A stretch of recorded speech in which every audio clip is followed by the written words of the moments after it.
Hey guys, when I just turned 18, I went to America.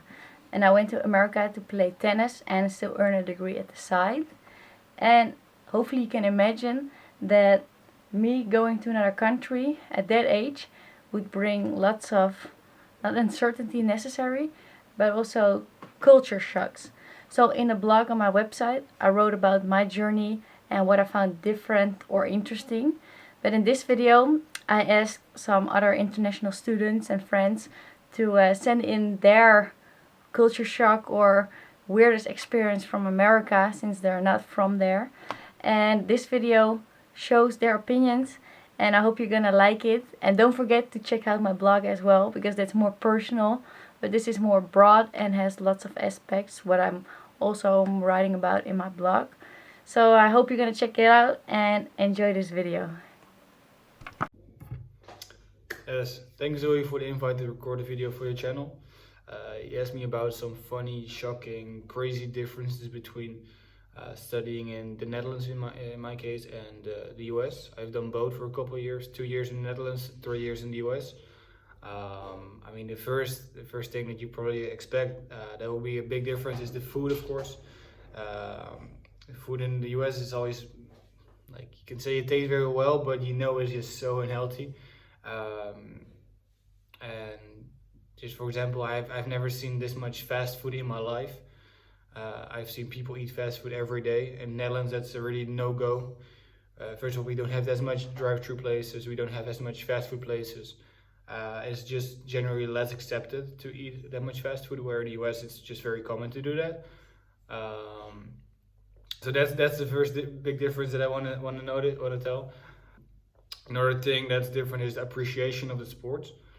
When I played sports in the Netherlands, I played for a professional team. And people where I went to college knew that I played there, but they didn't give a for example. Where in the US, if you tell someone that you play college sports, it's like, oh my God, you're so amazing. Where in the Netherlands, they're just like, okay, whatever, cool that you do it. That's also the difference in people. In the Netherlands, we're very down to earth. We're just very sober people. And we don't really we're not like that outgoing. For example, with parties, with just general clothing and stuff. The normal Dutch people are not like trying to dress to impress like all the time. We're not trying to at parties. We're not trying to do the crazy things. We just like act normal, and you're already being weird enough. For example, it's like a Dutch saying if you translate it. Where you see in the US people doing the most crazy stuff in parties and in normal life just to stand out from the crowd, and that's not very common where I'm from, especially where I'm from in my country. But yeah, my experience has been crazy. It's been interesting. I've been in the US for the past 3 years. I hope to continue my master's there, but due to coronavirus, it was impossible. Budgets got cut. Now borders are closed. Things are not easy right now, but the experience that I've had the past 3 years is something I will never forget. Even though some cultural shocks, but thanks Zoe, thanks for the invite, and good luck. Hey Andrea, so what is your biggest American culture shock? I think here where it's really interesting to see how the capitalism is present in daily lives of Americans, because people are more focused on earning that paycheck every week, so working additionally next to your school classes, because they really need that extra money for their gas, for their food when they eat out. And in Europe it's different, because people eat out way less.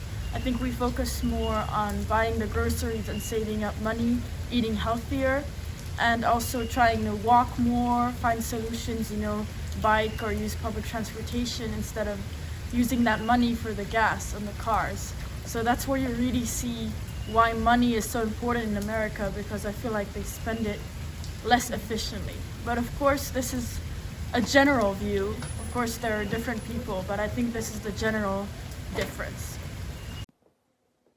All right.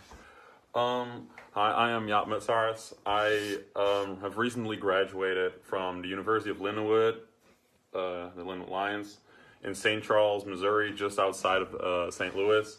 I had the pleasure of attending the school for 3 years, 2 years at their sister campus, my last year at their main campus after transferring from a small school in New Mexico. Lindenwood University has given me the opportunity to to get to know people all around the world, play on the biggest stage, but also play on the small stage.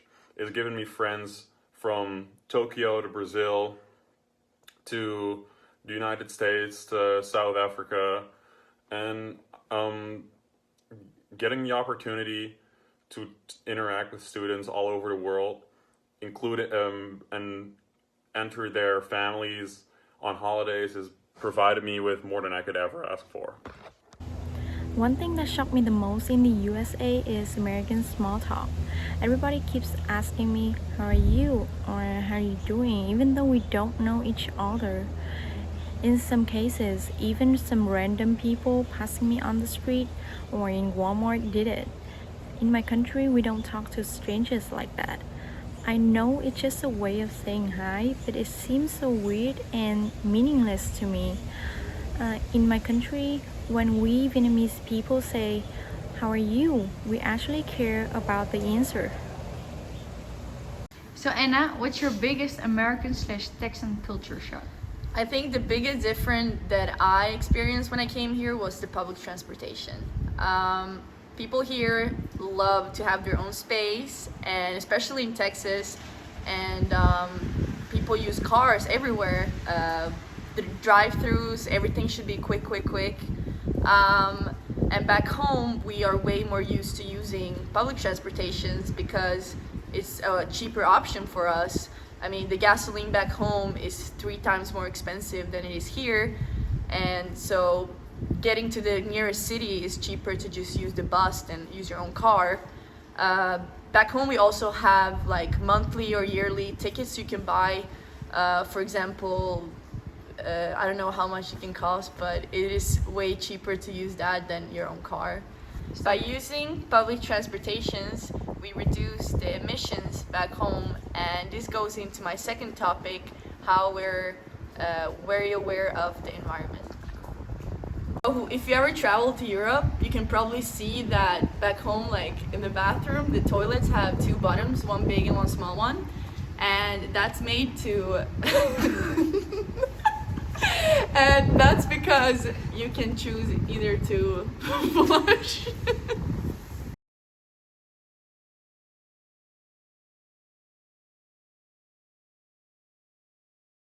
Hey guys, I'm Sonja and I'm from Germany. I just graduated with my bachelor's degree here at ASU, and Zoe was asking me if I can talk about my experience here in the US. So personally, it's more the little things that are different compared to home. For example, we really get to experience the southern hospitality here. People are really friendly and are really trying to help you if you have questions or if you need help. While at home, people are more to themselves and kind of live in a bubble. Another example would be that usually people dress up nice at home when they go to work or school or wherever they go, while here people are dressed like casually, more casually in that way, like they'll wear sweatpants, just t-shirts, whatever they want really. And kind of another thing that's slightly annoying sometimes is that in restaurants, waitresses usually don't get paid a lot, usually like around $2, and you really have to tip them, while at home you tip them because you want to, because you like their service, and not because you have to. Yeah, and I think that's kind of the things that are different here compared to home.